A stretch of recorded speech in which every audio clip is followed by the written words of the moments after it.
So hello, what's up mga boss? Ayan, paano nga ba i-recover yung GCash natin na hindi na natin mabuksan kasi nga naka-register dun sa dati nating cellphone, no? Tapos yung cellphone mo nabasag or nasira, hindi mo na mabuksan o kaya ninakaw, nawala.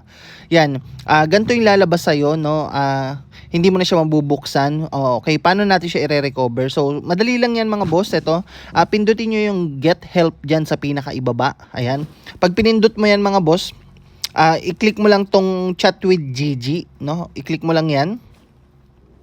Tapos kapag hintayin lang natin mga boss, no? So ito kapag napindot mo na yung chat with Gigi, may lalabas ng ganto. Okay? So i-type mo lang dito mga boss, no? I-type mo lang phone registration. Ayan.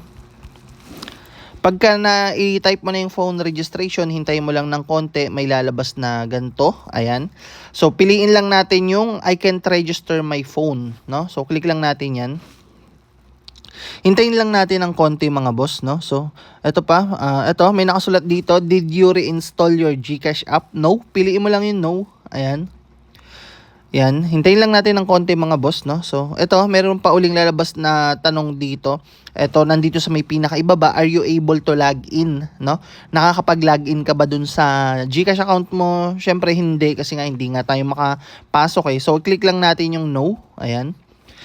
Tapos hintayin lang natin yung sagot. Okay, so may nakasulat dito mga boss na I am using the same phone I registered previously. I forgot to unlink my old phone. Ito pa, may register phone got damage. So, yun yung pipiliin natin yung pangatlo. May register phone got damage, no?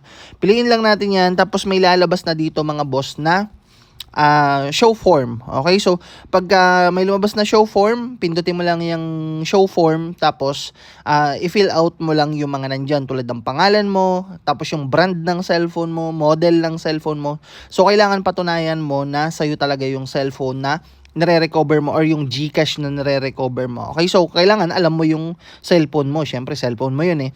So, ayun lang, ganun lang kadali kung paano i-recover yung mga GCash natin na hindi mabuksan dahil dun sa update ni GCash na registered phone. Okay, so ayun lang mga boss, na gusto nyo itong video na to. So, ayun lang. God bless. Dahil natapos mo tong video na to, ayan, mamimigay tayo ng GCash mga boss. Ayan, kailangan mo lang i-like, follow, share itong post na to para makasama ka sa pag-giveaway natin. 500 pesos lang naman, maliit lang naman, pero kahit pa paano makakatulong na pa merienda. Ayan, so kung gusto mo makasali sa GCash giveaway natin, wag mong kalimutang i-like tong video na to, mag-follow ka na din, tapos mag-comment ka dyan. Okay, so ayun lang mga boss, God bless. Dahil natapos mo tong video na to, ayan, mamimigay tayo ng GCash mga boss. Ayan, kailangan mo lang i-like, follow, share itong post na to para makasama ka sa pag-giveaway natin. 500 pesos lang naman, maliit lang naman, pero kahit pa paano makakatulong na pa merienda. Ayan, so kung gusto mo makasali sa GCash giveaway natin, wag mong kalimutang i-like tong video na to, mag-follow ka na din, tapos mag-comment ka dyan. Okay, so ayun lang mga boss, God bless.